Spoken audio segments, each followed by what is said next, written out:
clashes have broken out between striking teachers and riot police. The march of thousands of teachers and their supporters started out peacefully in the streets of Rio de Janeiro, but the demonstration soon turned violent, with police firing tear gas as protesters hurled rocks and Molotov cocktails. Storefront windows were smashed, a city bus was burned. This is the latest in an ongoing struggle, with teachers demanding better pay and protesting what some say was excessive force used by police during a similar demonstration just a week ago.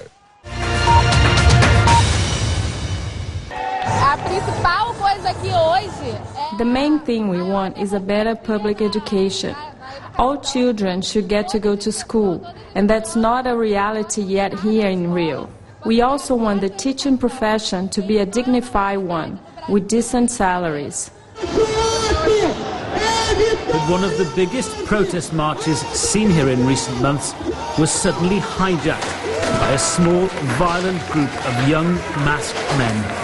After months of demonstrations, the protests here in Rio have grown even more violent. Protesters here breaking into the Bank of Brazil and also the Chamber of Deputies in the city centre.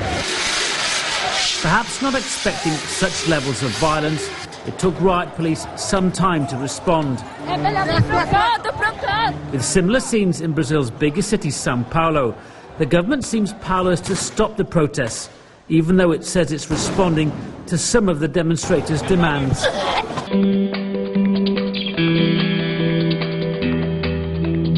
Teacher Simone Matias says the government has got its priorities all wrong. Has the money to support or to bring Olympiads and the World Cup.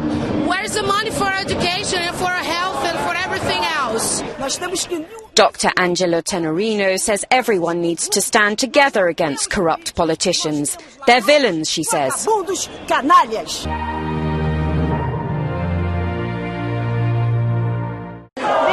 Belong to a wider social movement known as the Brazilian Spring that started in June and criticizes the president, Dilma Rousseff, and her policies. They say that the money that Brazil has should not be spent so much in sports events like the World Cup and the Olympics, but it should be spent in education, public transportation. And they say they're still going to keep on taking to the streets until they see real changes here.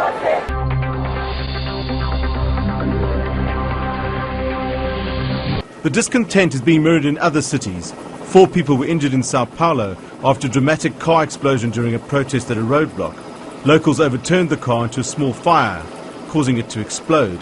They were protesting over a 2-month delay in the payment of rent allowances to some 150 families. The violence in Rio comes just 1 week after a similar teacher demonstration also descended into chaos. Brazil's politicians clearly have a difficult task ahead to win back the confidence of their educators and many other sectors of the society.